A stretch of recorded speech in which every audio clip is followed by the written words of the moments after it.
The frame. This is the structural foundation of the drone. It is the platform that holds the motors, the electronics, and the battery in perfect alignment. Most drones use an X or H configuration with 4 arms. Think of it like the chassis of a car. It doesn't move the vehicle on its own, but if it bends or breaks, the whole system fails. Frames are measured in millimeters diagonally from motor to motor. A 250mm frame is built for agility and racing, while a 450mm frame is built for stability and heavy payloads. You'll find drone frames made of injected plastic, which is cheap but flexes, or aluminum, which is rigid but heavy. But the industry standard is carbon fiber. It offers an incredible strength-to-weight ratio and absorbs the high-frequency vibrations coming from the motors. The trade-off? Carbon fiber blocks radio frequencies, so engineers have to route their antennas carefully to avoid losing the control signal mid-flight. Brushless DC motors. This is what actually makes the drone fly, but here is the engineering secret. Even though they are called DC motors because they run off a DC battery, they actually operate using a 3-phase electrical signal. If you look at any drone motor, it has 3 wires, not 2. Unlike older motors that use physical carbon brushes to transfer electricity, a brushless motor relies on the ESC to rapidly fire power through those 3 wires in a perfect rotating sequence.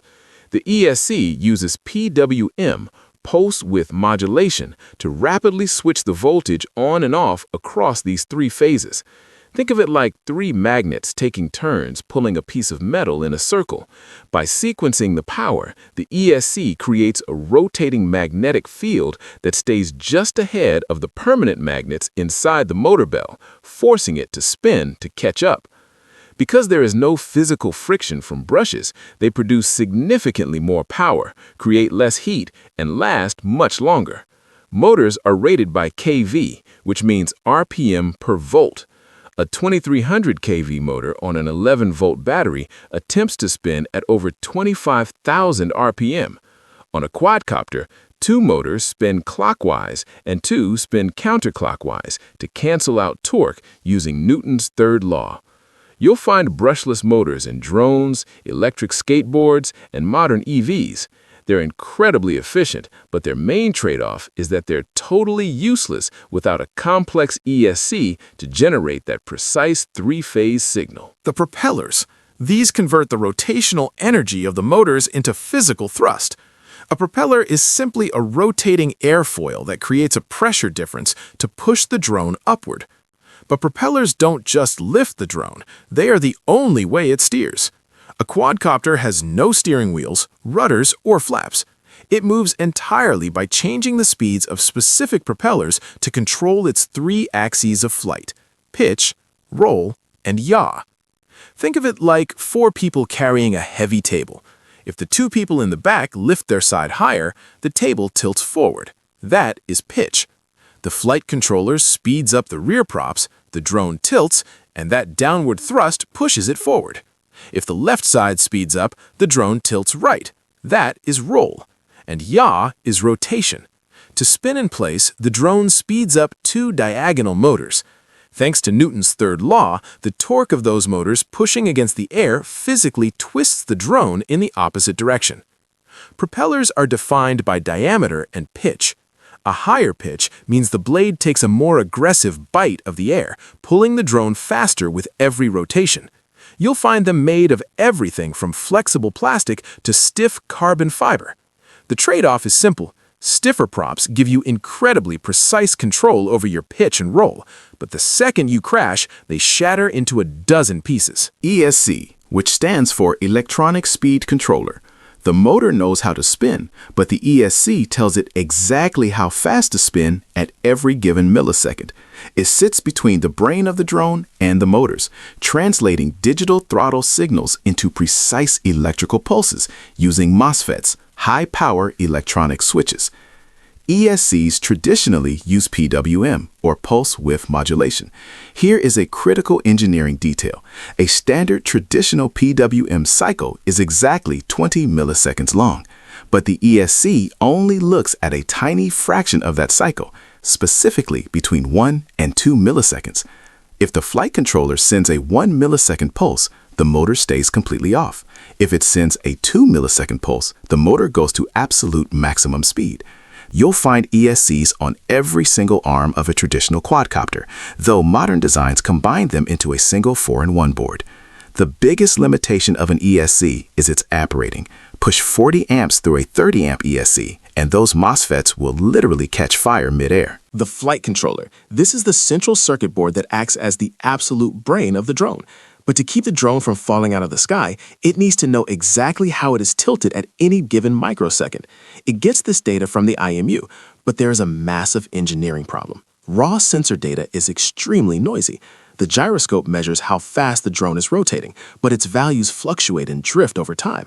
The accelerometer measures the downward pull of gravity, but it picks up a massive amount of mechanical noise, or brute, from the high-frequency vibrations of the spinning motors. So how do we find the true angle of the drone when the raw values are constantly fluctuating? We use a mathematical algorithm called a Kalman filter. The Kalman filter takes the fast, smooth data from the gyro and constantly corrects its drift using the absolute true downward pull of gravity from the accelerometer, filtering out all that mechanical noise. By mathematically fusing these noisy sensors together, the Kalman filter calculates the perfect true pitch, roll, and yaw angles. It feeds those clean angles into the PID loop, which then commands the ESCs to adjust the motor speeds hundreds of times per second. Running advanced matrix calculus thousands of times a second takes serious processing power, which is why you need fast microcontrollers. For a low-budget DIY drone, you can actually run these calculations on a standard ESP32 chip. It costs just a few dollars, has a dual-core processor, and built-in Wi-Fi. But if you want more reliability and sensor integration without buying an expensive commercial flight controller, the BL475E IoT01A from ST Microelectronics is an incredible middle ground. It already has the gyroscope, accelerometer, magnetometer, and pressure sensors built right onto the board. IMU, which stands for Inertial Measurement Unit. If the flight controller is the brain of the drone, the IMU is its inner ear. It is a tiny MEMS chip, a micro-electromechanical system. This means it isn't just a solid-state circuit. It literally has microscopic moving parts and suspended masses etched directly into the silicon. It combines two vital hardware sensors. The gyroscope measures rotational speed, how fast the drone is pitching, rolling, or yawing in degrees per second. The accelerator measures linear acceleration, and most importantly, the constant downward vector of gravity. You'll find IMUs inside smartphones, VR headsets, and guided missiles. Without an IMU, a drone is completely blind to its own physics. It would just immediately flip and crash. The major trade-off of MEMS technology is its extreme physical sensitivity. Gyroscopes drift slightly as their silicon heats up, and accelerometers pick up every single microscopic vibration coming from the motors. This is exactly why engineers go to great lengths to soft-mount the flight controller using rubber grommets, physically isolating the IMU from the frame to reduce the mechanical brute before the code even has to deal with it. LiPo, which stands for lithium polymer. This is the single source of power for the entire aircraft. LiPo batteries offer the absolute best combination of energy density and high discharge rates, called the C rating, is how wide the pipe is. A small racing drone battery might only hold 1,500 milliamp hours, but with a 100C discharge rate, it can dump 150 amps of current instantaneously to punch the drone into the sky. You'll find LiPos configured in series, like 4S or 6S, to increase the voltage and spin the motors faster. The trade-off is extreme volatility.